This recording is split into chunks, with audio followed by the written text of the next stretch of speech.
Are you struggling with your GMAT preparation, or your score has stagnated around maybe 550, 600, 620? In this video, I'll share one of the lessons that I recently learned while talking to one of my students. Though I was following this, but I was not consciously aware of this.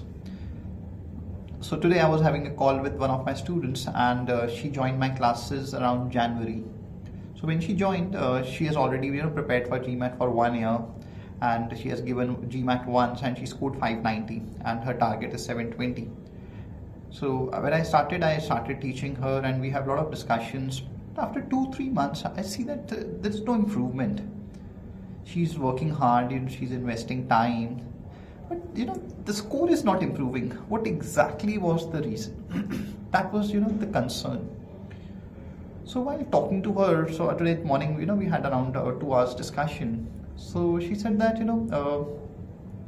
she's working in one of the government companies and she has a pretty stable job. She's at a senior level, but she said that I don't feel happy because till GMAT doesn't happen, I can't feel happy because you should have growth.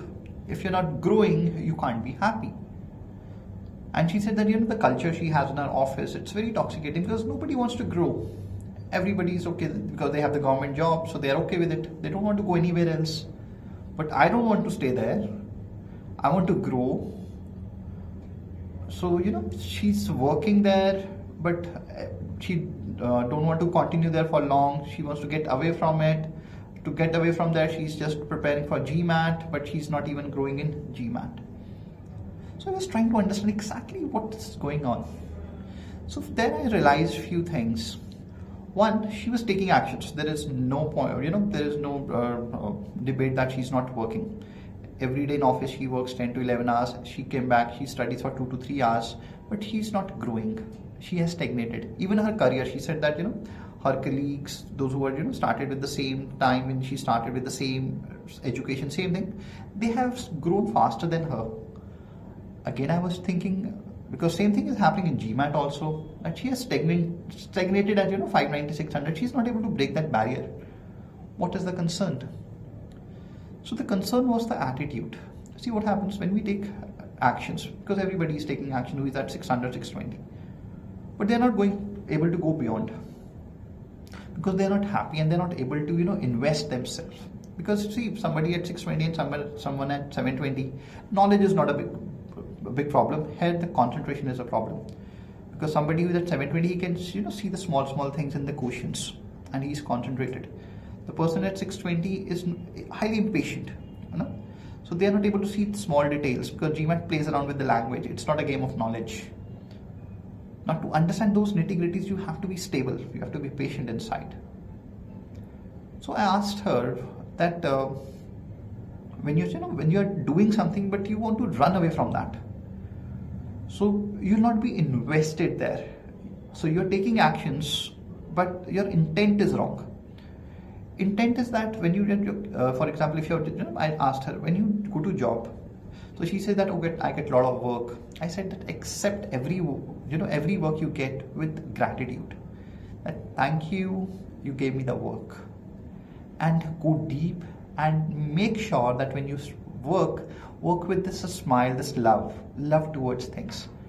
Don't try to run away from your job, because whenever we face something, some challenging task, there are two ways. Either you resist it but you still do it, or you just love it and you accept it and you go all in.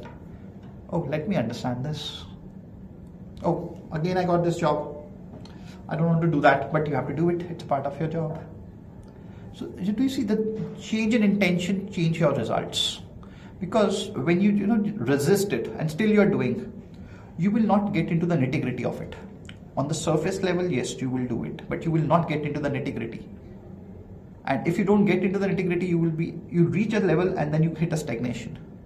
But on the other side, if you say, oh, I have to do this properly with love, and I'll go into the depth of everything, I'll make sure that I give my best.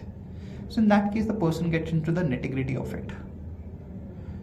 Same goes for GMAT. People who are at 590, 600, for example, I was discussing few questions with her and she was still struggling with few of the concepts. I said that for last 2-3 months I'm teaching you. Before that also, You invested a year on that, and still you're struggling with this particular concept because she never went into the depth of that concept. Whenever she got that concept, she just looked at the explanation. She never, just sat with herself and invested time to get into the depth of that particular concept and solving the question herself, because she carried the wrong attitude.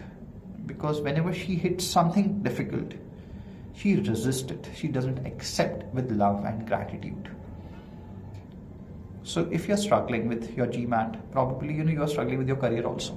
I'm seeing that this is because this is a pattern. This is how you are. So in your office, accept everything. Okay, we all are in the service. So get this attitude of service and be grateful that, okay, thank God I have this job. Thank God I get this opportunity to serve this person, because we all are dependent on each other. So if you work somewhere, probably your salary, it's not because what you are doing you're getting your salary. It's because of so many people who are just contributing to one common goal. That's why we all get the salaries. So be grateful for whatever you're doing and accept it with wholeheartedness. Go into the depth of it. And once you do that, you bring the same attitude towards your GMAT. So in the GMAT, you hit a resistance. So again a resistance. Okay, I'm going in.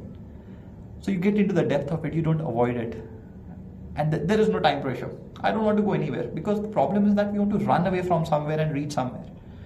If you stay in that zone that you are running away from something and you're reaching somewhere else, you will not be able to leave that place. So accept it wherever you are. Accept it, own it. Once you own it, you get into the depth. Once you get into the depth, you grow. And applies the same thing to GMAT. Try this out and see if it helps you to break your stagnant GMAT score. Thank you.